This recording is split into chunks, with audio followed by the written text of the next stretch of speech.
Hey guys, Rhett here. What is going on? I am so happy to bring to you one of my favorites. This is Johnny. Johnny is in the coaching program. He's no stranger to the camera, are you, Johnny? I'm not indeed. This is my literally my daily life is being on camera. So it's just another Right. day. Right. So, guys, Johnny is a news reporter in New York. He does absolutely fantastic at his job in New York City, where he is joining us today. But I wanted to bring Johnny on, guys, so he could talk a little bit about his experience as a first time real estate investor, a first time Section 8 investor, a first time investor in properties out of state. There's been a lot of firsts for Johnny. And it hasn't always been easy. We've run into things over and over again, and he's really had to fight for this. And Johnny and I were talking a little bit off air before we started recording, and one of the things I wanted Johnny to talk about was just that it's not always what it appears to be on TikTok and on Instagram, and the money and the flashiness and all these units, right? You got to fight for it. If you want it, you got to fight for it, and you got to battle for it. So without further ado, let's welcome Johnny. And Johnny, thanks so much for coming on here today. We're excited to have you and hear about your story. Brett, thanks so much for having me and for allowing me to share my story, because I think you and I we've talked, and it's been quite an interesting journey, and it's an amazing journey. And I honestly, like, what we've gone through, I would not regret it for anything, and I wouldn't take it back, because I've learned so much since we started working together, and it's made me open my eyes to, number one, the possibilities in your coaching program and in the industry of being a Section 8 landlord, but also it's made me get outside my comfort zone and really start to think differently about many different things. So first, want to throw that out there, and yeah, I'm excited to share my story and to help out those who want to join and be a part of this. So Yeah, yeah. and I appreciate that, Johnny. But at the end of the day, you're the one doing it. You're the one that's taking the initiative and getting this thing started. So it really is. It's you, and I appreciate you saying that. But at the end of the day, I can put everything in your court, and this is what I tell people. I can bring a horse to water, but I can't make him drink. Right? You're the one that's taking over everything that I'm putting in your plate, and you're turning it into what you want and the dream, which is passive income and not having to do anything. So all the viewers want to know, Johnny, they want to know about your property. They want to know how you got started. They want to know everything. So the first thing I want to talk about, and the first thing everybody asks me is, Rhett, how do we buy it?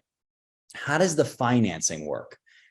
You took a little bit of a different approach with financing. Can you tell everybody a little bit about what that process was like, what led you to that process, and how that ended up working for you? Yeah, so like I have a completely different story, because I kind of stumbled upon being a landlord, Section 8, real estate, the whole nine yards. So for the last 10 years, I've been a news reporter, worked in different places, and back in 2019, I got laid off once.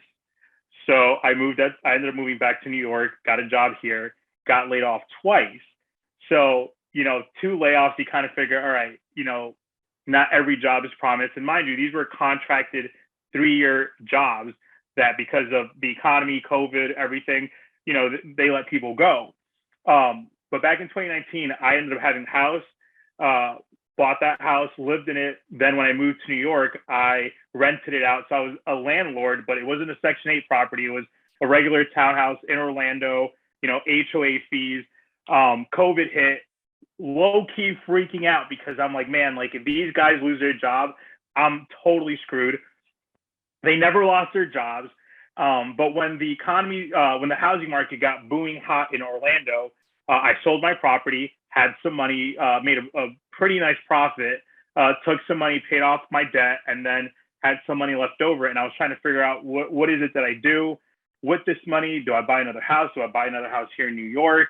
I need to make that money flow and just get it moving. So I bumped into all of Rhett's YouTube videos, and joined the program, joined the coaching program. And, we talked about how much money I had.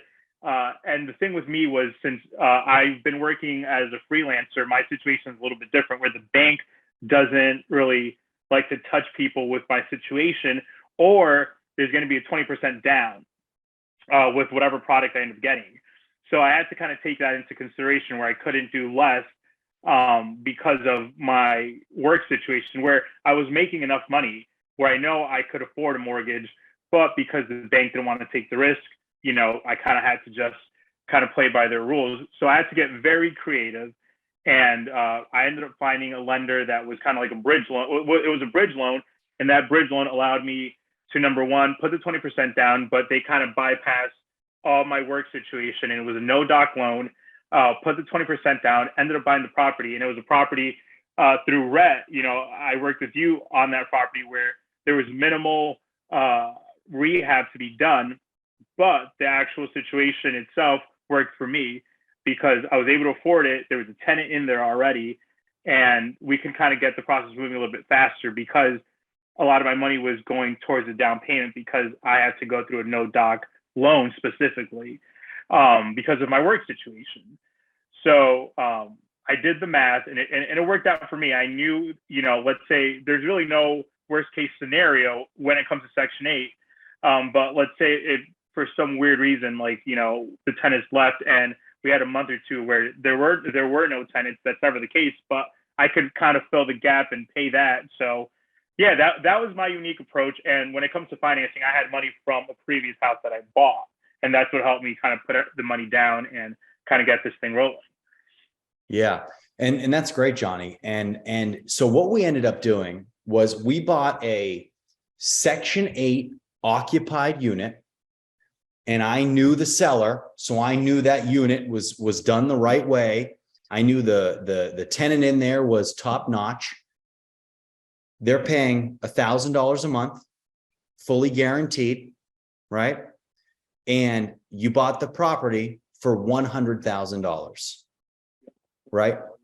Yep. Yep. And it needed how much in rehab? $0. Johnny, take your ears out real quick. I can't really hear you.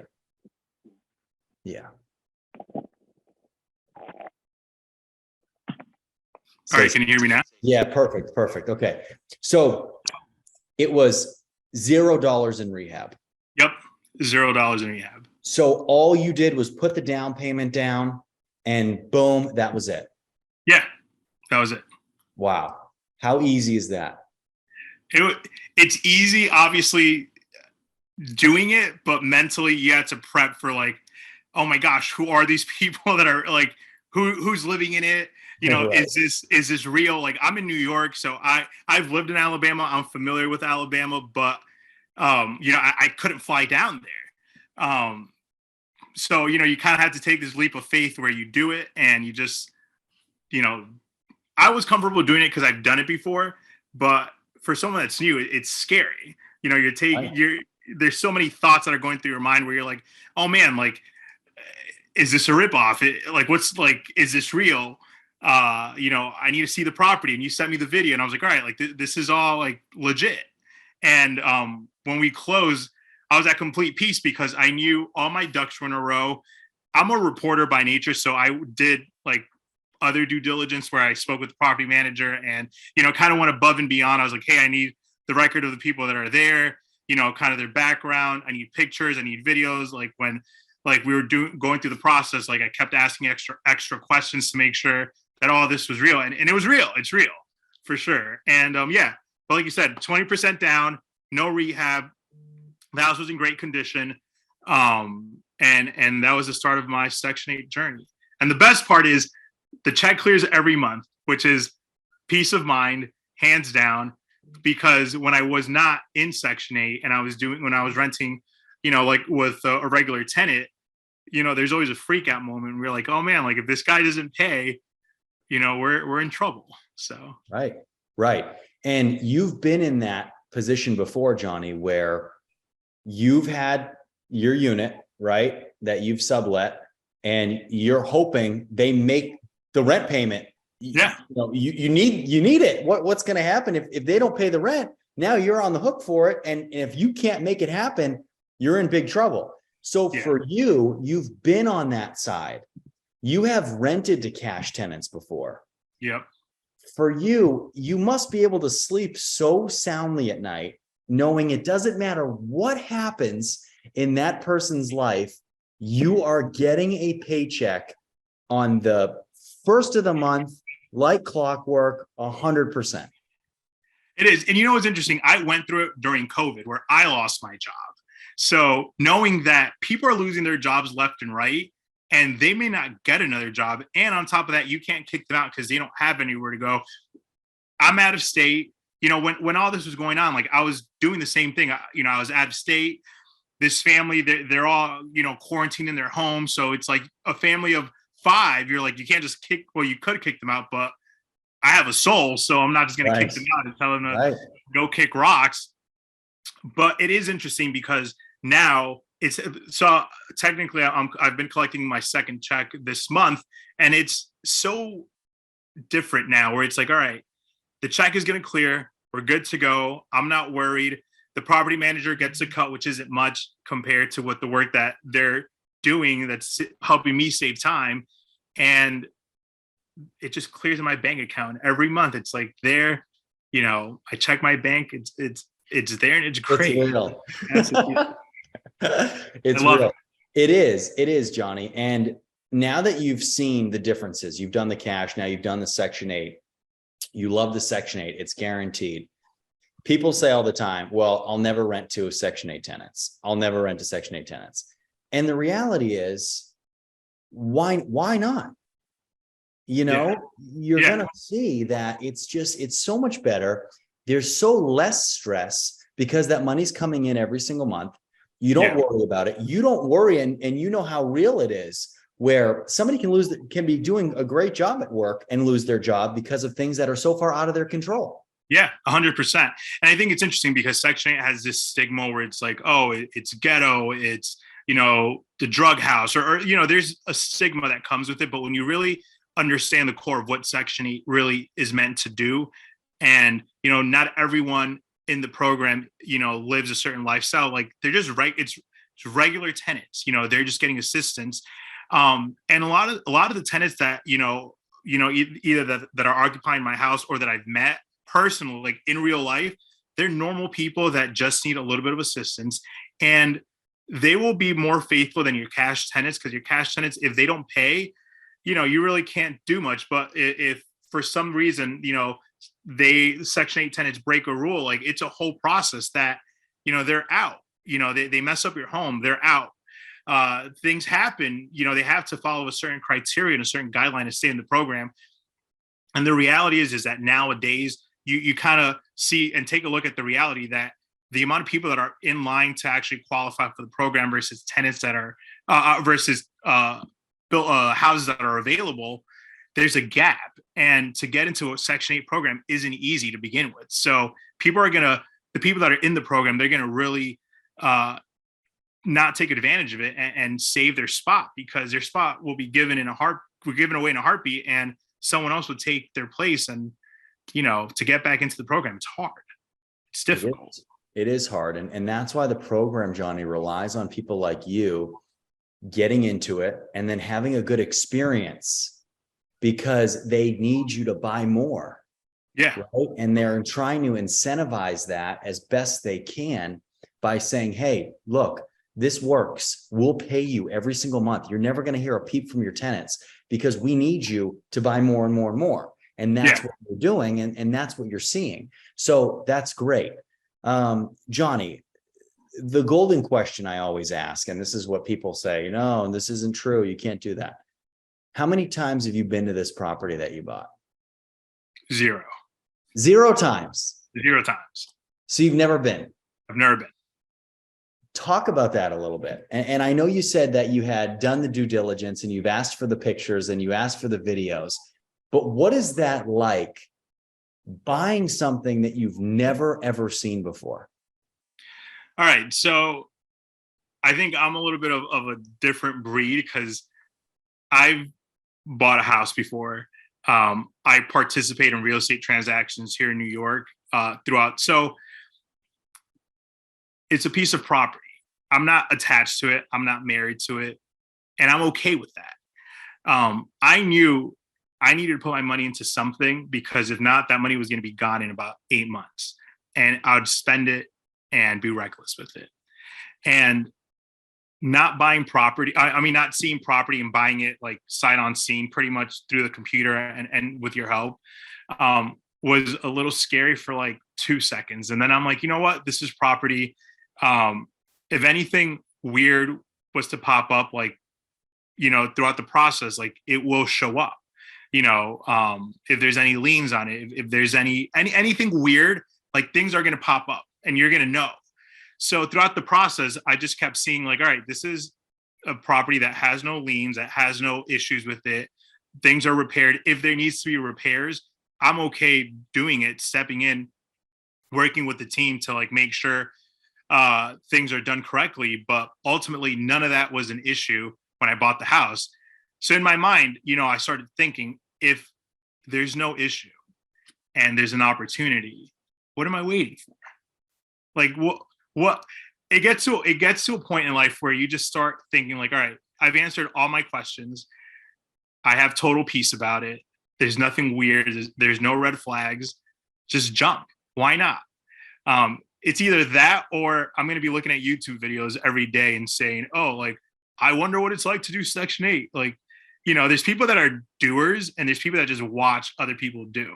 And I'd rather be a doer, and I'd rather go and take life by the horns and just like kill it and, figure things out when they come along. Like, I've hit rock bottom and I figured my life out then, and there's not really too much bad things that can happen at this point. So, well, you're riding pretty high now, my friend. If you think you've hit rock bottom, you've come an unbelievable distance. But I'm glad you said that. And that's something that we talk about on the channel is you got to, at one point, you can read all the books and you can watch all the videos and you can scroll through all the social media and you can see other people doing your dream, right? Yeah. And you can see other people living the way you want to live. At the end of the day, you're the one that has to say, I want that. That's what I want. And I'm going to do it. And I'll give you the tools to do it. And I'll hold your hand through it because I've been there and I've done it. But you have to be the one that actually does it. So how long do you think, Johnny, you've wanted to do this or had the idea that this is something that you wanted to do before you reached out to me and before we made it come true? I would say since I was 18 years old. Wow. I wanted to do it for a while, but I went to college, got a degree, did all that. And I don't regret any of that. But I started to like really realize that, number one, I made a ton of money selling that house in Florida, and things really started to click where it's like, okay, I can make a killing long-term, not short-term, long-term. We've talked about this where, I can buy a house, and really build equity on it. And I kind of just started to understand how real estate really works, where you can flip and make a ton of money, but sometimes that's not the case, where you just have to sit and hold and you get your return on your investment. But I think since I was 18, because I saw my uncle do it, and he has about 7 properties, like right by the theme parks in Orlando. And I always started to see how he did it. And now he lives off of that. He works because it's optional for him. Like he works because he's bored, not because it's a necessity. So I saw that and I was like, oh, I want to do that one day. And then when I was forced to become a landlord because I had to move to New York, I kind of started to see, all right, like this is how it would work. But I didn't like the fact that there was a little bit of uncertainty with, a tenant not paying you. And then I started to realize, wait a minute, if Section 8 can guarantee you your money every month, regardless if a pandemic hits, regardless if the world shuts down, the government's still going to pay you. And there's such a need right now. It's a no-brainer. Literally, it's a no-brainer. Like there's money hitting your bank account every month. It's a no-brainer. It's a no-brainer. And Johnny, so not only all this, right? We've talked about buying something and It's guaranteed. You don't have to worry about it. You know, you got a great tenant. You know, you got a great house. When you had it, the minute you bought it, within that first week, we filed for a rental increase on that property. So the rent on that property is going to go up. Yeah. Right. It's going up. So you get in at $1,000 a month, it's going up. Yeah. Right. And they've already told us that. Yeah. So every year, all we're going to do is we're going to file rental increases on every property you buy.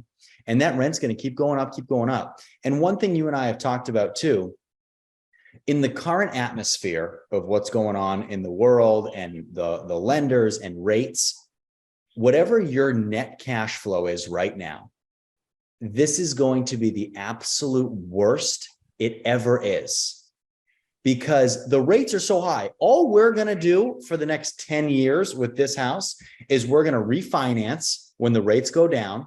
So your interest is going to go down every single time. While we refinance, we're pulling money out of that house. So that's more money into our pocket, which means you're into that property for less capital, which means your cash on cash return is going to continue to go up. And on top of that, we're going to file for rent increases every 12 months. So if your net cash flow right now is $300, $400, $500 a month, 5 years from now, it's going to be $600, $700, $800 a month. And your cash into it is going to be substantially less than it is right now. So in essence, you basically purchased a bank for yourself. That's 100%. Paying you every single month. And it's crazy because I think I'm an overthinker, and a lot of people overthink and they start doing all the numbers and is it a good time to buy and this and that. And everyone's an expert on social media and on TikTok, and they're like, hey, do it like this, do it like that, whatever. There's a lot of noise. But I've always been the type of person that I'd rather see it and touch it and feel it and do it to experience it and see, all right, like this is true. This is how this works. This is how this doesn't work. And like you said, I pretty much purchased a bank. Like I'm not touching that house for the next 10, 15, 20 years. And it's just literally throwing me money every month until the house gets paid off. And then once the house gets paid off, then there's more money in my bank account. Right. I mean, the math just works. The math just works. So now, Johnny, you've done it multiple ways, right? Mm-hmm. You've seen the ways you like to do it. You've experimented with Section 8 for the first time, this being the first Section 8 property. What do you think the next couple of years looks like for you as far as adding to your portfolio? Yeah. So you and I, we've talked about this. I think for me, it's just going to continue to grow the portfolio, purchase more homes. I think what I prefer, it's single family homes or like a duplex type of deal, because I've purchased townhouses where there's like HOA fees and all this stuff. And, you know, that just ends up being a mess. But I think for me, it's strictly like start building up single family homes and building up the portfolio, because again, it's a no brainer. Like it's literally free money coming into your bank account, and you just take the money out, you know, when you build up equity and, you know, start just building more and building more. And it's just a no brainer. Like it's better than having a real job, to be honest. Right. Now imagine if you had, and when you will have 10 of these, 20 of these, 30 of these. Like you said, like your uncle, right? He works because it's an option. Yeah. He wants to. Yeah. But you've done one Section 8 property and we onboarded it pretty quick. Yeah. You did one, and you can already see the value of having multiple and multiple and multiple. And now that you've done it with the team that you have, you also see how scalable this can be. Yeah, it is. And I think it's interesting because there's something you said in your earlier videos where a lot of people are like, oh, I'm going to invest, you know, in Illinois or Alabama or down Kentucky, whatever. And they don't know the process of having a team, like having a property manager, having contractors, having this whole team behind you versus you going by yourself if you live out of state like I do. I didn't have that luxury where, you know, I had a property manager already on board. I had contractors already on board. You know, you help facilitate that, but there's more than just saying, oh, I saw this on TikTok, I'm going to do it and just purchase a property and not have a real estate agent that understands that market. Or have someone that really fully understands the entire process altogether. And I think it's interesting because everyone wants to do this. That's the hilarious part. Everyone wants to do this. Everyone wants to build their portfolio and be an investor. Everyone calls themselves an investor, et cetera, et cetera. But when push comes to shove, it's more than just a nice video on TikTok or Instagram. Right. Right. And Johnny, I'm going to let you go. You've been extremely gracious with your time. But before I let you go, talk to the people who were in your shoes 5-10 years ago, who wanted this so bad, but just weren't ready in their own minds to get started. What would you tell yourself if you 10 years ago were watching you right now on this video to help you get started? I think the one thing I would say to myself 10 years ago and to the people that are in my shoes now, take the risk. It's okay. The worst thing that can ever happen more than likely will not happen. And just take the risk and see what happens. I mean, if you keep sitting and pondering and wondering, like, what if, if I do it this way, if I do it that way, you're going to sit and wonder, and years are going to go by and you're never going to do anything. You have to take action. Just do it. There's a solution for everything. Like Rhett said, we did encounter issues because my job situation isn't normal, but there's a solution to everything. And I would just say, do it, and don't hold back. Literally just make it a goal to buy one property, and that's okay. Like, take your time and just go for it. Don't hold back, because it's literally, you're wasting time and money if you don't do it now.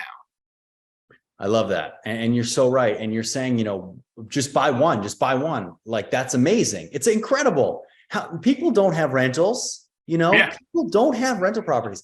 You go online, you see Instagram, you see TikTok, you see YouTube. You're like, oh my gosh, everybody has rentals. I'm falling so far behind.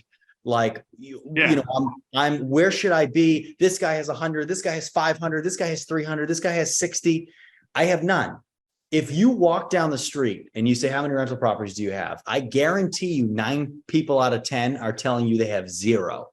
So just getting one, you're doing amazing. You're doing incredible. Yeah. And then once you have that one, you're guys, Johnny texts me every week. We get on calls all the time.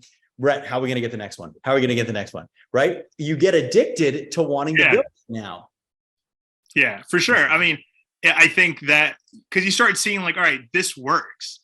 And it's funny. And I briefly share this with Rhett. Like, I spoke with my uncle that has the properties, and we talked about it. And now we're going to jump on another call later this week to discuss, like, financing. He's going to put some of his money into a next deal and try to get something going. So, not only can his money work for him, but also build my portfolio up and just start building it up. And you're not going to regret it. If you do it once, you're not going to regret it, because you're going to see that, the money will hit your bank account. You're like, oh man, like, I literally did not have to work for this at all, only in the beginning, but then it just kind of grows and it's great. It's the best thing. It's honestly the best thing that's happened to me. And I'm not, you did not pay me to say this, but I think the way the program is set up, where it's like, I had to go through it, but Rhett gave me the tools to really, finish the deal. And he answered all my questions. It literally was what I needed to kind of get my portfolio and my dreams to, like, that next level. Because I did it by myself and it was okay, but this is a whole different ballgame now.